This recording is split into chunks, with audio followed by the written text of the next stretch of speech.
As a trauma survivor, I have always been interested in resilience. But growing up, I believed it was something that you were born with. Then in graduate school, I learned that it was a quality that we all possess and a set of skills we can all strengthen. Most of my resilience has come from writing and seeing myself in new ways by confronting the stories I've always told myself. The more I did that, the stronger I became, and I've dedicated my life to helping others do this work. This podcast is for anyone who wants to understand their story and how to revise it, because when we do that work, we change the world. I met Athena Dixon at the 2017 Hippocamp Literary Conference.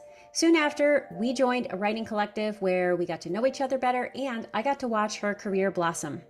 I've had the pleasure of reading her Pushcart Prize-winning poetry and essays and cheering her on as she published her essay collections, The Incredible Shrinking Woman and The Loneliness Files, which has received wide acclaim and been reviewed in the New York Times, Washington Post, and Publishers Weekly, to name a few. Since recording this episode, she has been hired as the acquisitions editor for Split Lip Press. To learn more about all of Athena's awards, accolades, and accomplishments, please see the show notes for this episode. During our conversation, we explored the multiple facets of loneliness, how to decide what work is for you and what's for the public, and how to create your own definition of success. As you prepare for this episode, I have a few questions for you. How do you define loneliness? How did the pandemic impact the way you defined it and how you experienced it? What does success look like for you? And what's one positive association you have with being alone? I hope you'll ponder these questions as you listen to this episode. And now let's get to my conversation with Athena Dixon. Are you a writer who struggles with doubts? Do you wonder if your stories are good enough? Do you wish you had some simple tricks that would make the writing life just a little bit easier? Become part of my Writing and Resilience community by signing up for my newsletter. As a thank you, you'll receive a free copy of Write More, Fret Less, 5 brain hacks that will supercharge your productivity, creativity, and confidence. The link is in the show notes. Well, hello, Athena. Welcome to the Writing and Resilience podcast. I am so glad that you're here today. Thank you so much for having me. So you have been in the middle of a book launch for The Loneliness Files. I've got this here. I have like some little tabbed marks because I just love all of your writing. I've been a huge fan for a long time. And so every time I get one of your books, the way I love your books is by writing in them. So I'm underlining, I'm starring, I'm doing all of that stuff because to me, that's love. It is. I do the same thing.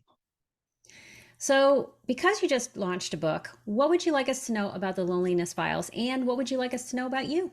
I think The Loneliness Files is just, for me, and I hope for the audience, like a series of explorations, a series of conversations, both internally and externally, about how we've come to be in these very lonely places in our lives and how we can make a little bit of a solution about loneliness, but also it has its usefulness as well. And then about me, I guess it's that I'm an insanely curious person who gets really hyper fixated on things about the human experience. And I hope that my writing is a way of kind of puzzling out those feelings and those emotions and that other people can kind of find connection to it.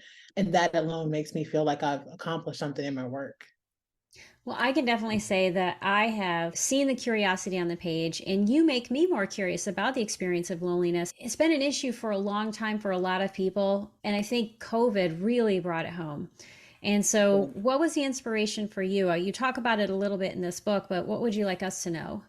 I guess the biggest thing is that the book wasn't necessarily meant to be a book at the offset.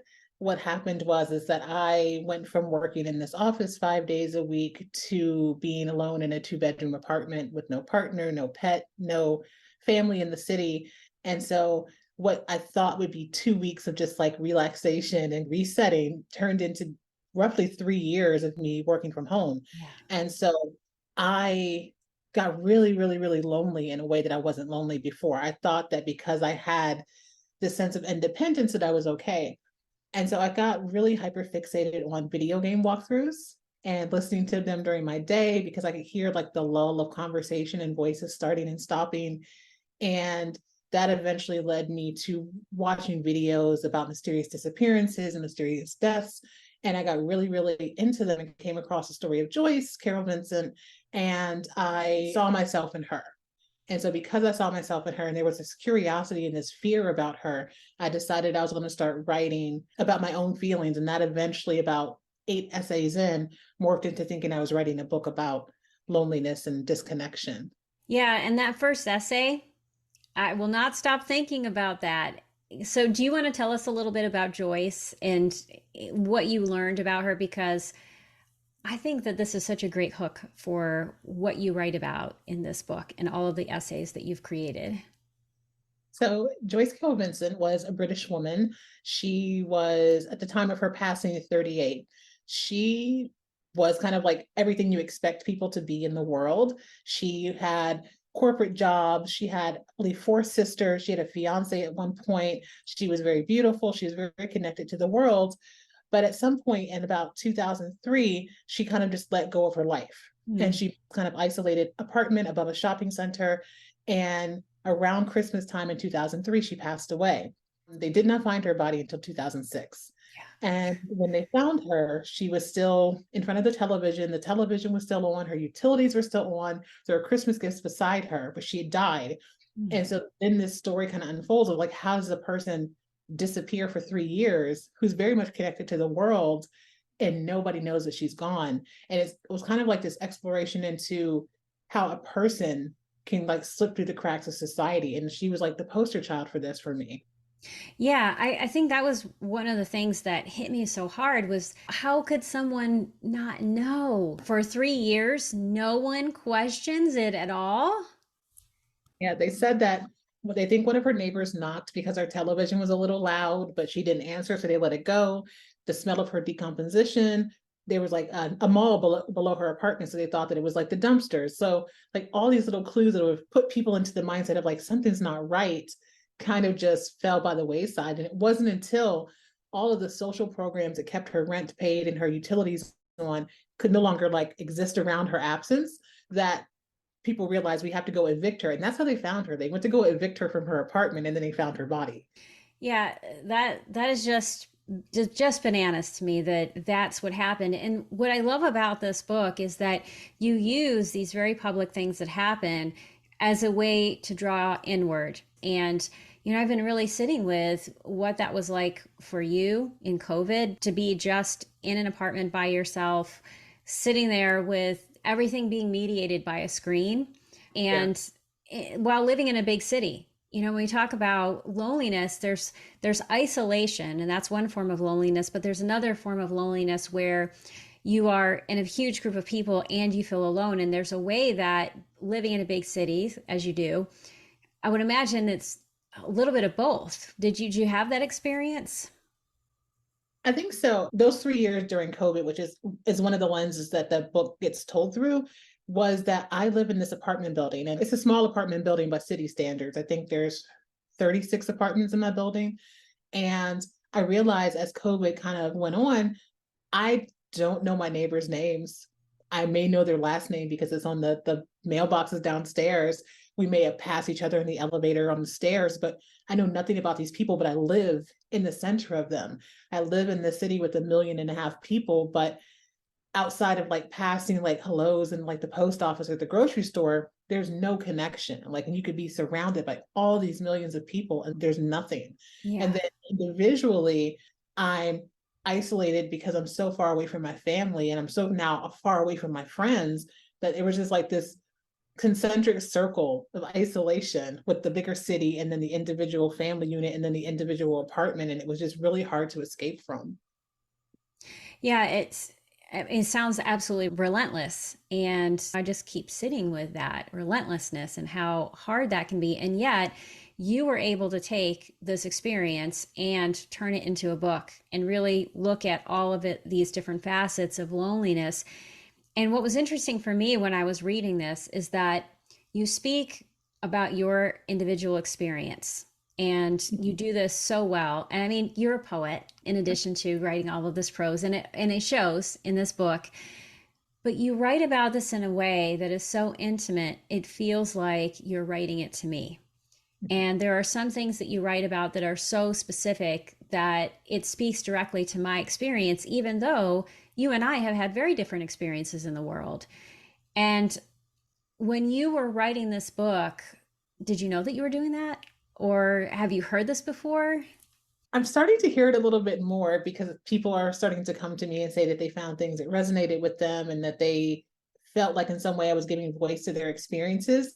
But I think in some ways I approach the page, whatever I write, especially prose, with this idea of I know what it's like to feel like my experiences or my voice are not loud enough or valid enough or valuable enough, that whatever I write, I want to find a way to give voice and platform to people who may feel the same. And so I try at the offset, at least, to make my experiences very personal because I'm writing personal memoir, but also a little bit universal enough that people can kind of step into my skin and kind of see their own experiences. So it's something that I think about, but when I'm actually in the act of writing, I'm just trying to get the experience out onto the page in a way that sonically works, in a way that emotionally works, in a way that creatively works. And I think that because I'm willing to be honest and I'm willing to be transparent, not to the point of Mm-hmm. harming myself, but transparent enough where people feel comfortable to kind of link their own experiences with it. I think that's why it resonates with people, because I think that they realize that there's not a performance of it. It's like Mm-hmm. this is experience, and I'm not tailor making it to fit a particular genre. I'm not tailor making it to manipulate you in any way. It's just like this is what this feels like. And I hope that if you felt this the same way, that we can kind of come into community together. Yeah, and I love how you talk about this concept of honesty, like writing honestly about your experience. And yet you write honestly and vulnerably, but you don't there's a boundary there, right? There's the part that is for the world and there's a part that is just for you in all of your experiences.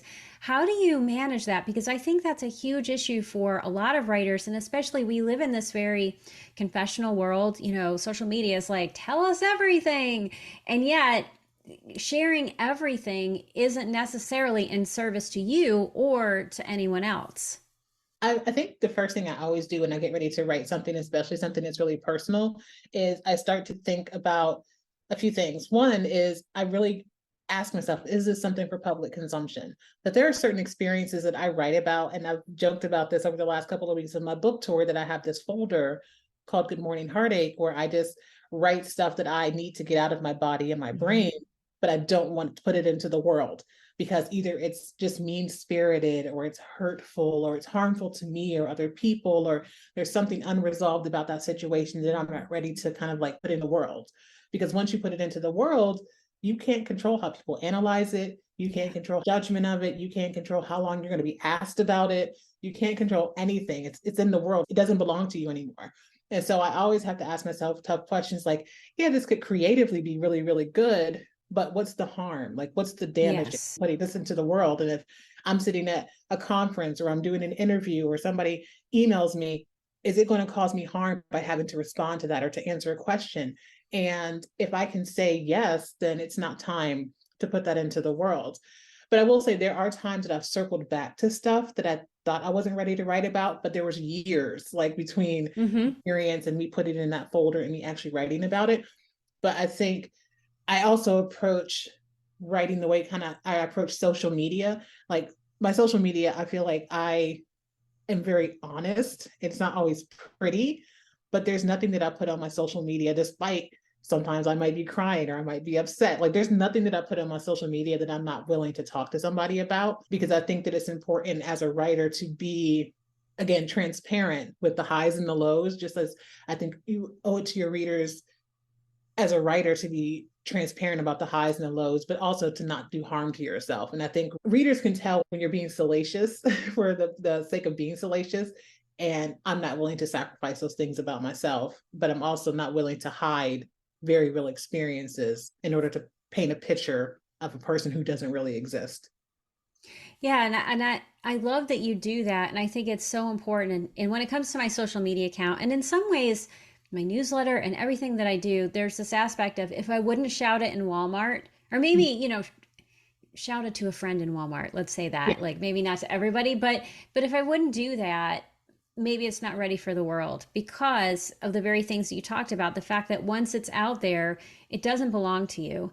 And sometimes when it comes to really difficult material, people don't know what to do with it. Right. You're handing them something that they don't know what to do with. And some of the things you talk about in this book, like you talk about feeling suicidal, wearing a mask where there's like this illusion of this perfect person, the perfect friend, the perfect whatever you need me to be. And yet the pain behind it. And you share this in such a way that I feel it, and yet I don't feel burdened by it. I think part of it is like a part of this ongoing path I'm on as a writer, because I was doing a talk last weekend, and one of the things that came up was like, do you kind of regret things that you've written in the past? And I said that I didn't regret anything that I wrote in the past. What it was is that I wish that I would have given more creative care to that work, less of a diary entry. So I think I'm starting to refine a skill set that allows me to kind of be open and transparent, but also doesn't come across too just raw. Like I think rawness, especially in personal memoir and essay, gets conflated a lot with like honesty. It's almost like people are like brutally honest. I'm like, yeah, but the brutal part is the part that you're focusing on. I'm like, the honesty can come without that brutality. And so it's kind of always my goal is like, I want to be honest, but I don't want to be brutal to myself. I don't want to be brutal to other people because I cannot control that once it's out into the world. And I don't want that kind of creative karma on myself or anybody else. Yeah, and I think that's an evolutionary process for all of us. What's part of your skill set? You said you've been developing this skill set over time. What would you say are the parts of that skill set? I think I'm learning to kind of like rein in the things that I feel. I think in my first book versus my second book, my first book, I jokingly now call my selfish book because it was just like, I feel like nobody's ever listened to me before. So I'm just going to scream onto the page and let the chips fall where they may. This time for this book, now 3 years later, I feel like I've learned to rein in those emotions and to be able to pack them a little bit more neatly without sacrificing the experience. It's almost like figuring out how like to harness the wind in a way. So my skill set is becoming very much like, how do I hone in onto individual lines, individual images, individual emotions, and find the correct vessel to put that story into? Because I think Mm. I was thinking that the vessel was just the page. That's like the foundation, but like, what's the vessel of the story? And I'd never thought about that in that first book. I was just like, it's on the page and it's done. So now I'm like, what's the vessel of the story? What's the emotional movement of the story? What am I hoping to move towards? Even if there's no resolution, like what am I moving toward? Like it can't Mm-hmm. just be, here's the experience, I'm done. Like there has to be some kind of movement. So I think now I'm getting better at figuring out that vessel and that movement, resolutions or lack of resolution. So I used to be really married to the idea that there had to be a resolution, and there doesn't. Yeah, and there doesn't, and I agree with you. There doesn't, because sometimes to try to create a resolution is to lie about the experience, right? Because not everything does get resolved. When you were talking about this new way of looking at your work and what happened in your first book, the first essay that came to mind, which is an essay that I absolutely love, is The Incredible Shrinking Woman. And it comes to mind just because you wrote it so fast, and then it got published by Roxane Gay. And I wonder, as you're thinking about the skill set and the vessel of the story and all of those things, does that essay come to mind, or does something else? Think that essay, if I go back to it, I think that I would have expanded it a little bit. I think I would have given it some more scenes. I think that I was like, while I think there's depth to that essay, I think that it's still fairly surface level. Like, and I think it was good enough to get published, obviously, but I think that I could have delved a little bit deeper into some of those images and some of those fears and those insecurities in a way that would have brought a bigger audience to it, because I wasn't thinking externally at all during that essay. Like I think for anybody who probably has never heard me talk about this essay, I wrote it on the plane on my phone because I was angry, really angry at the woman in front of me on the plane. And that was my way of not saying anything to her. But I think had I given that essay more time, I would have been able to find better entry points for my readers. I think that it would have probably been a couple thousand words longer. And I think that it would have gave a fuller picture of me as a person. And I think I would have had a little bit more emotional depth as a narrator in that essay had I thought about it a little bit more deeply. Yeah, and so what I hear is it's a matter of both time and applying craft, right? Yeah. So it's a mixture of those two things, because you need the time to figure out what was really going on, what is my angle here? What role do I want to play? But then also thinking about those sentence level issues, the structure. And it is, I'm going to link this in the show notes because it is still a beautiful essay and it's a powerful essay. And I've actually used it with some of my clients to show them what good writing looks like and what focused writing looks like, because even though there's a way that you could write that better or differently, it's still a really powerful essay. And I think it's the sharpness of the experience and the directness of it that to me is the power and what I was taking away from that. So you have worked very hard for a very long time to hone your craft in a variety of different ways and to write incredible books. And another thing that you've really talked about over the years is what success is and what it looks like to you. And over this little bit of time since your book came out, you've been mentioned in the New York Times. You've been reviewed in the Washington Post. You have done all of these different things. How is that impacting your views of success for yourself? I think that my views of what I think my personal writing success looks like is the same. I think I'm just taking these opportunities that are popping up right now because of the current book as tools to help me get to some of my goals that I haven't met on that original list. So like one of the things that I would deem writing success for me is to finally land an agent. And I'm hoping that now that I can say, hey, by the way, my book was in the Washington Post and the New York Times and it got a Kirkus review. Like, you want to represent me as a client. And so I'm hoping that I can use these experiences that were never part of my writing success bingo card. Like New York Times and Washington Post never crossed my mind. Using those things as tools to get what I really want. So being able to transition out of my day job by now being able to have some conversations with people that are interested in talking to me now, and being able to approach an agent and say, hey, I have a little bit of a spotlight right now. Can you please look at the thing that I'm currently working on? So it's really been a matter of sticking to my actual writing goals and my success plan and using those things that I didn't expect as a way to get closer to those goals. Because after kind of like all this spotlight from the book kind of wanes, like I still know the things that I want in my writing success haven't changed in terms of like, I don't think that I'm ever going to pitch a big five. I don't think that I would be a full-time writer. Like those aren't things that I have on my list. And so I just want to use these opportunities to get myself closer to those opportunities. And I would say the same thing for somebody who may end up in a similar position. And like, doesn't mean that your list can't change. It can't mean that your idea of your success can't change. But if there's such a big swing, like you have to stop and ask yourself, what if I get everything that this swing is giving me, am I going to be happy? Am I going to be content? Am I going to be able to maintain this? Like sophomore book, jinx, third book, like you might have like the highest of highs, and then you sign the next book, and then New York Times is like, who? There's no guarantee that you can stay on that pendulum. So if you swing back to the middle, like what still exists in that middle? You want the really, really good stuff, but you also want to be realistic about what you can maintain and what you can be comfortable with as a person. Absolutely. And one thing that you said that really resonates with me is you said, I don't want to be a full time writer.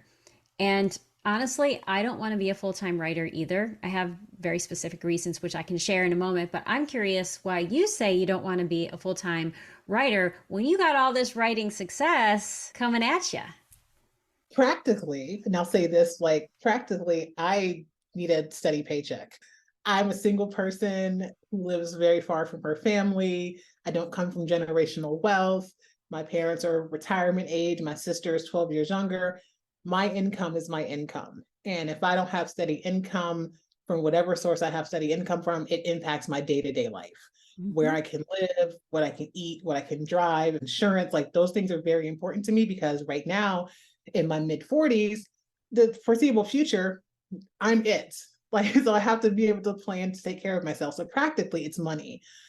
Also, I love writing in a way, and I know myself well enough to know that if I spend the entirety of my working life doing writing in like full time, I'm going to burn myself out.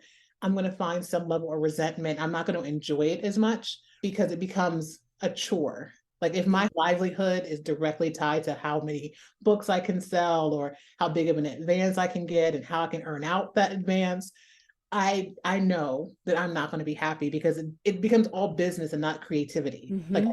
writing, especially if you're writing for publication and you're writing books, there's two different sides. And I think sometimes people say you write the book and then okay, like no, there's a whole business side that doesn't care about how good your book is. I'm like, and I don't want to live in the business side of writing. And also I have other interests. Like I genuinely enjoy reading other people's books and giving comments. And I genuinely enjoy, although I get very nervous, doing speaking engagements. And so I like to have the ability to move within creative spaces without being married to one and burning myself out on that particular thing. That's a lot of it for me is I don't want my creativity to be married to the business. I say thank you every single day that I get to do what I do, even though I scrap and I hustle a lot to make this work. But I love that I get to do different things. I love teaching. I love editing people's work. And I love knowing that those things are separate from my creativity. Right? I can go off and write, and, yeah, if I get something published and I get a check from it, great. But Yeah. I can write for the joy of writing, and I can write for the truth of whatever the story is. And yeah, it's important to think about audience at a certain point. But I think when you get really married to the business, it's all about the external audience. Yeah. And I think that it works for some writers to be able to do that, but I think it can just steal your joy. Yeah.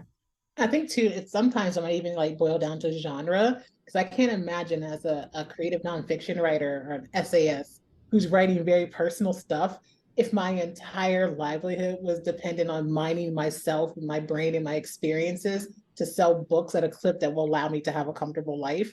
Like there would be so much personal damage for me.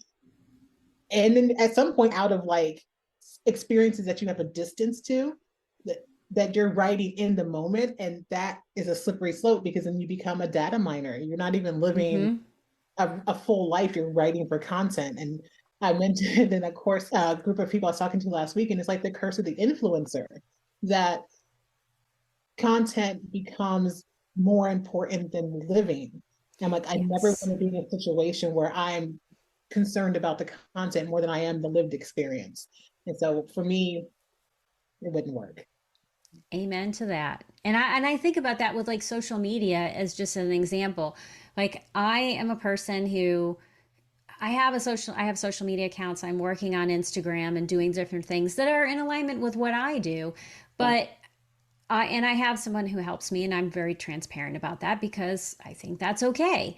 Yeah. But I am very clear about the fact that I do not walk around with my phone trying to record everything I do. There's plenty of my life that is not recorded and will always be that way. And I feel good about that Yeah. because I can't live in the moment if I'm constantly doing that data mining and going like, oh, this is a perfect sunset for Instagram or wherever, it's like you're And not even, in the moment. yeah, like, and even so, like, I say that I call myself sometimes a magpie because I always have like scraps of things and screenshots and little things written down in notes and things.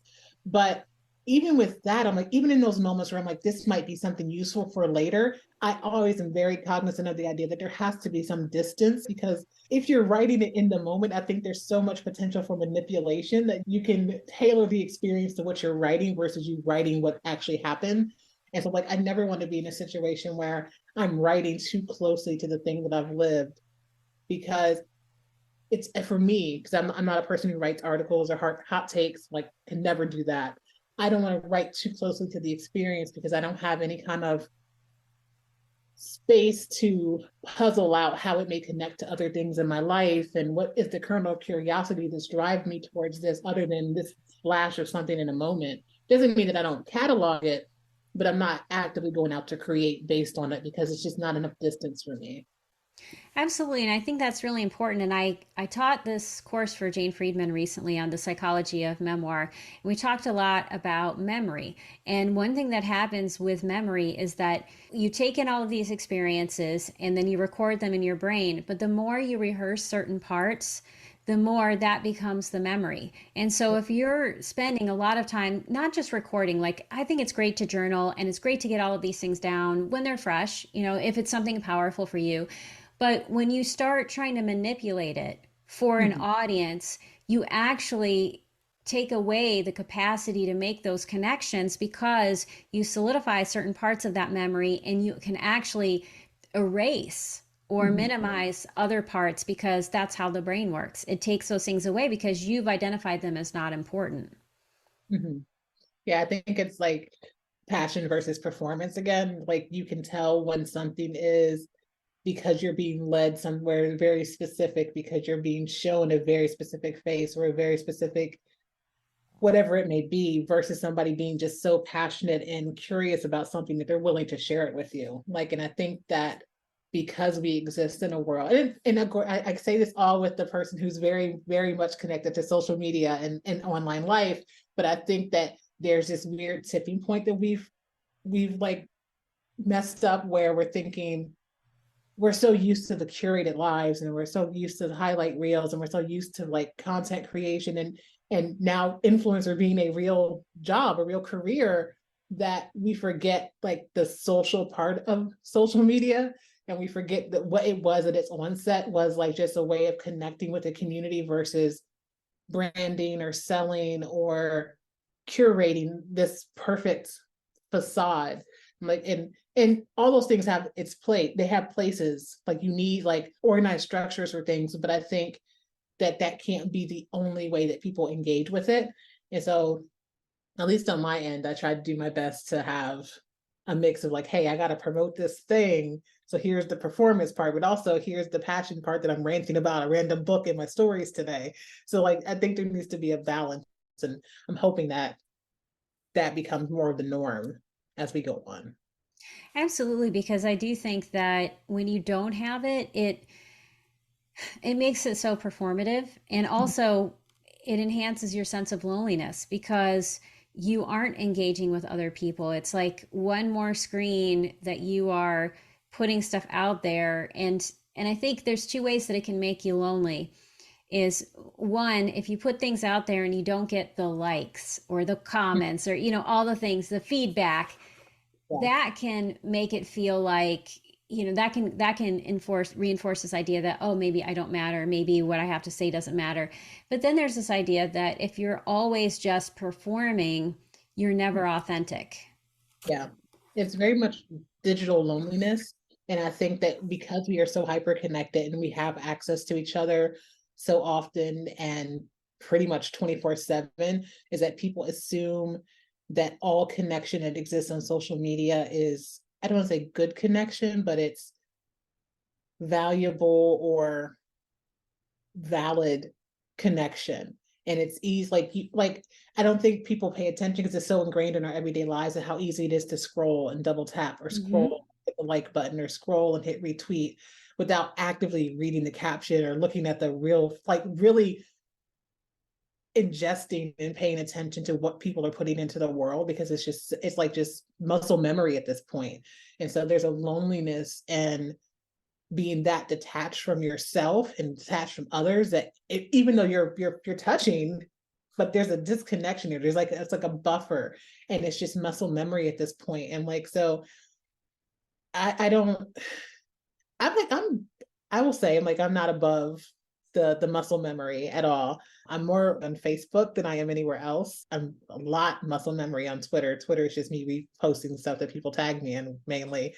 But Instagram is where I make a conscious effort to try to be engaged because it's where I feel most comfortable. So I make it a point to slow down and to read captions and to look at people's stories and to interact or to DM people in a way that's not just, oh, I saw your post, acknowledged, and then move on to the next. But I think it's just muscle memory that we have to fight against at some point. Absolutely, because if we don't, what are we going to have left?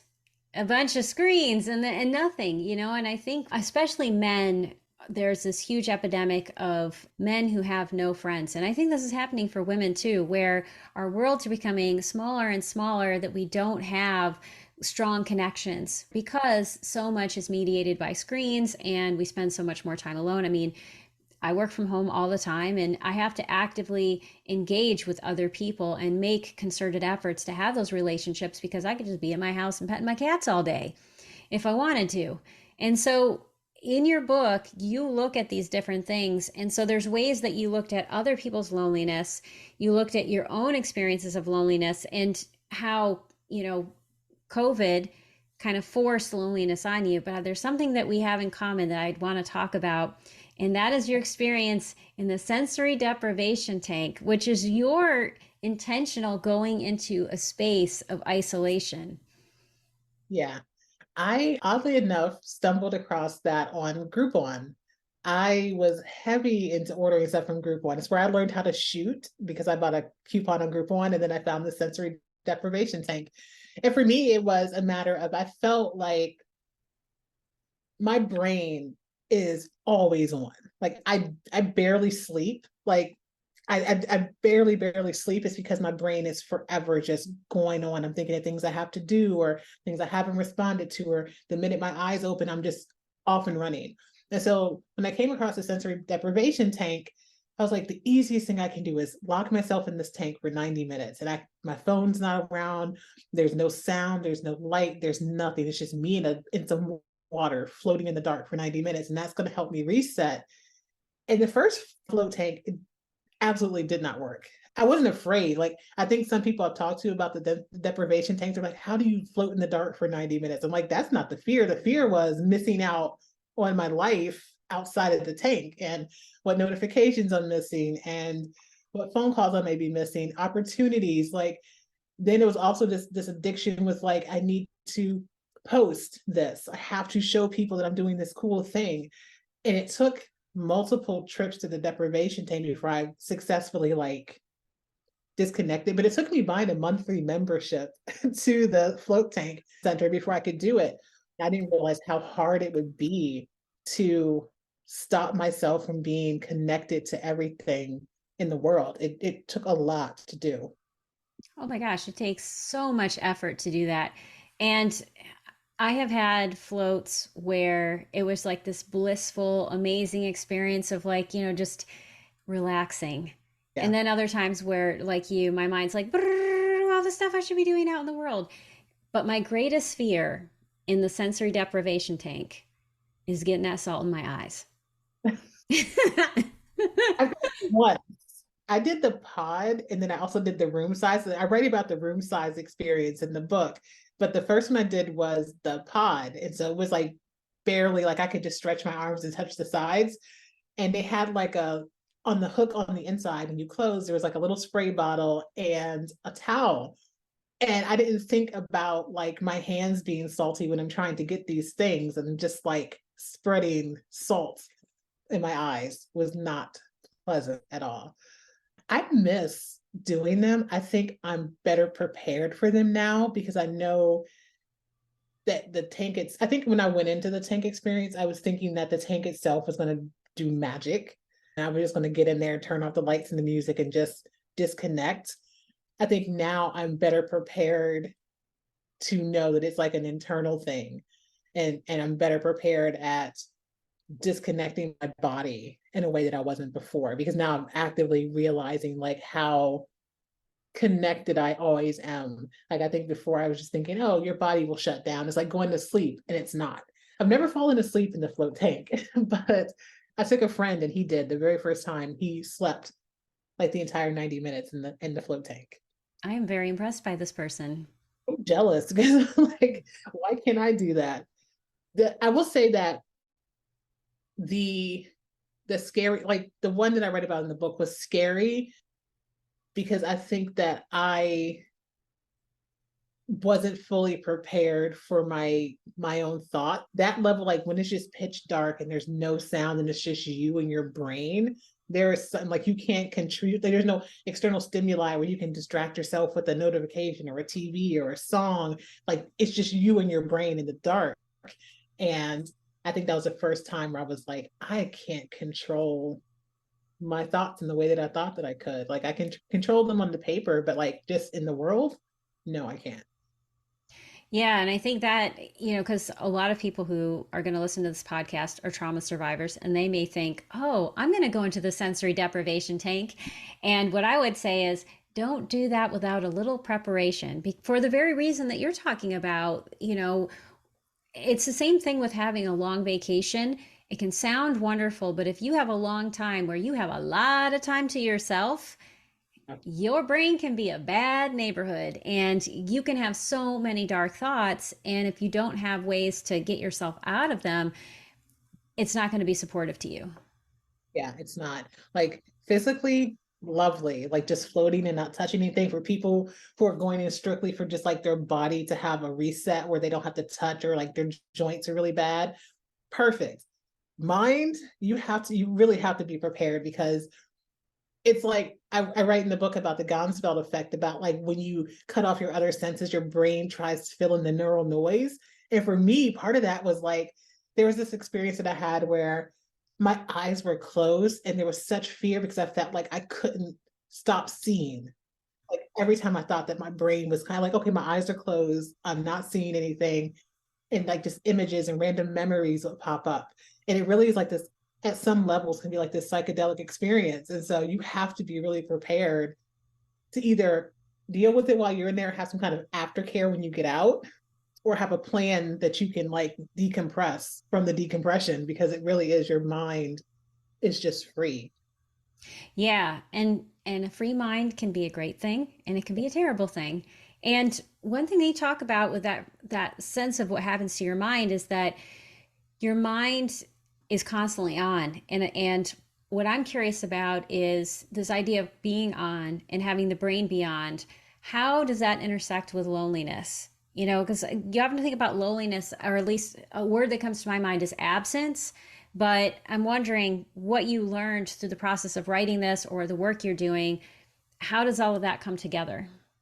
I think for me, what ended up happening with my brain always being on is part of the way that my brain functions is it's always in a sense of hyper independence. And so I'm a person who's always like, there's nothing that anyone can do for me that I can't do for myself. And so my brain exists in this sense of hyper independence, which creates this like level of isolation, this level of loneliness, because I don't reach out to people to do things for me or to help me with something or to help me puzzle through something or to just let me vent. So I cut myself off because my brain is always like, no, you're fine, you're capable, you can do this. I'm like, yes, I am, but I also don't have to do this alone. I also don't have to isolate. And so writing the book really for the first time was me confronting my hyper independence. Like it made me say, why did you move almost 400 miles away by yourself with no apartment to a major American city? Like, why do you only go home once a year? Mm. Why, especially when you know that like you're becoming like this elder in your family, your mom and dad and your aunts and uncles are getting older and now passing away. Like, why are you making that decision? Why are you living in this place by yourself and not going out more, reaching out to people? Like these things you see as like, I'm a modern American woman living in the city and I'm successful, is really like hiding stuff that you're afraid to confront.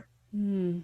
Part of that was me being afraid of dying alone and not being good enough to have a partner, and still healing from all the trauma of the years that brought me to Philadelphia in the first place. And it was the first time where I had to really sit down and say, there's an illusion that you live under. Yeah.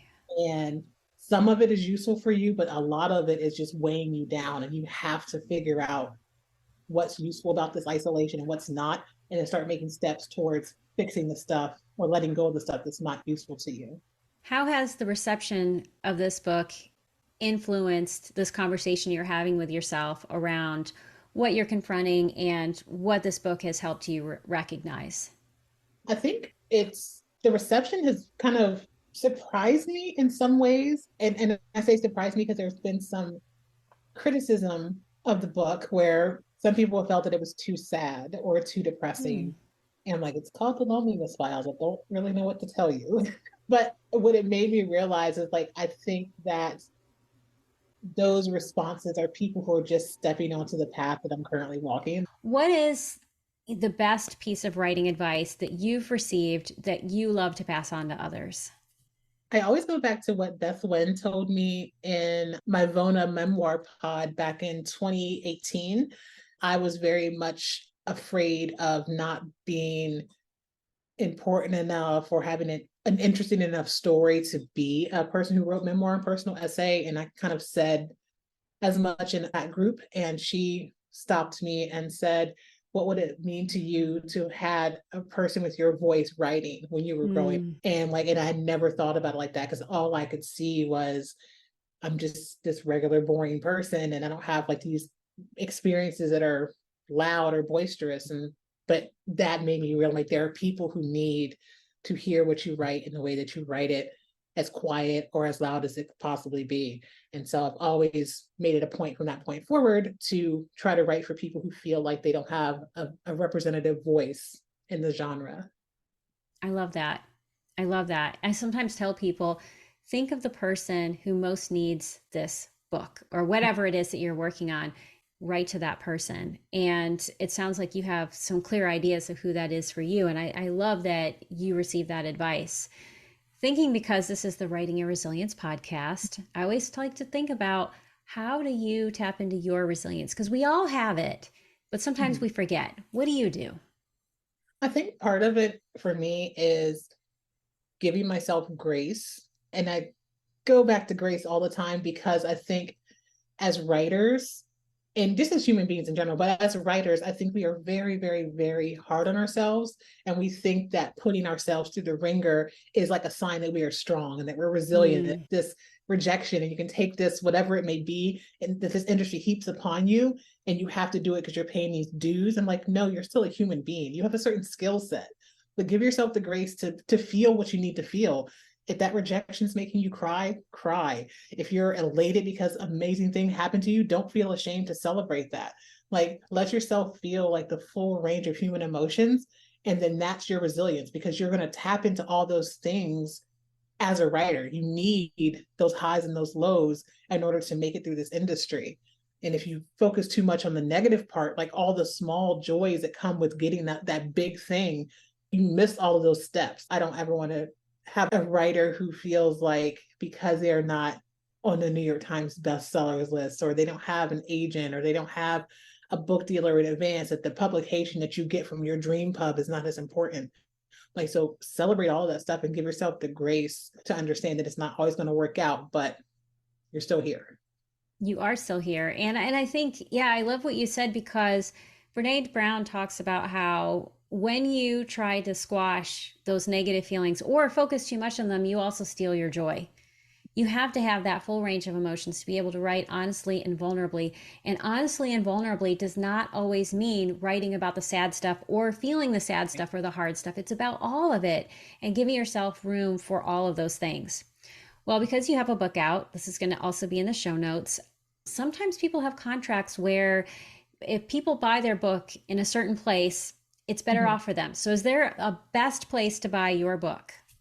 In this particular contract, not necessarily. It's the same percentage across the board. I would prefer, if you are going to buy the book, to buy it from like a local indie bookstore or a bookshop, because then you can just search by your local area and it'll give you the bookstore. But yeah, it doesn't change for me, but it changes for the people who are actually selling you the book, that profit should go to the smaller bookstores. Absolutely. And for those of you who are writers, they're also the people who are going to let you in the doors to read your book one day and hopefully have it on their bookshelves. Yes. So where's the best place for people to look you up online? You can find me mainly on Instagram under the username The Muse Paper, but you can search by my first and last name. That's pretty much it. Because I'm on TikTok as well, but that's TikTok is just for videos. But if you want to like talk to me and see me and hear about writing and the process of writing, Instagram is the best place to find me. Well, that will also be in the show notes. So in case you are forgetting that or you didn't catch it, you will be able to read it. And you need to check out Athena, connect with her, because she is amazing. I am deeply grateful to you for all the work that you do. And I cannot tell you the number of times when I'm working with clients and I'm mentioning your name. So I hope that there are days when you're like, my ears are burning. I wonder what that is. When you have that experience, it's me talking about how amazing you are. I'm also so grateful that you wrote this book, because it's a fantastic book. And again, I learned so much from it because of how you wrote it, but I also had that wonderful experience of not feeling as lonely in the world because of how you wrote this. And so thank you so much for being here today and for all you do. Thank you so much for having me. That's it for today's episode. Before you leave, I would love your help spreading the word about this podcast. You can do this in a few very simple ways. Click on the subscribe button in the upper right-hand corner, then leave a 5-star review. You can also let me know what you think or share ideas for the podcast by connecting with me on Facebook, Instagram, LinkedIn, or through my Writing and Resilience newsletter, which you can have delivered directly to your inbox.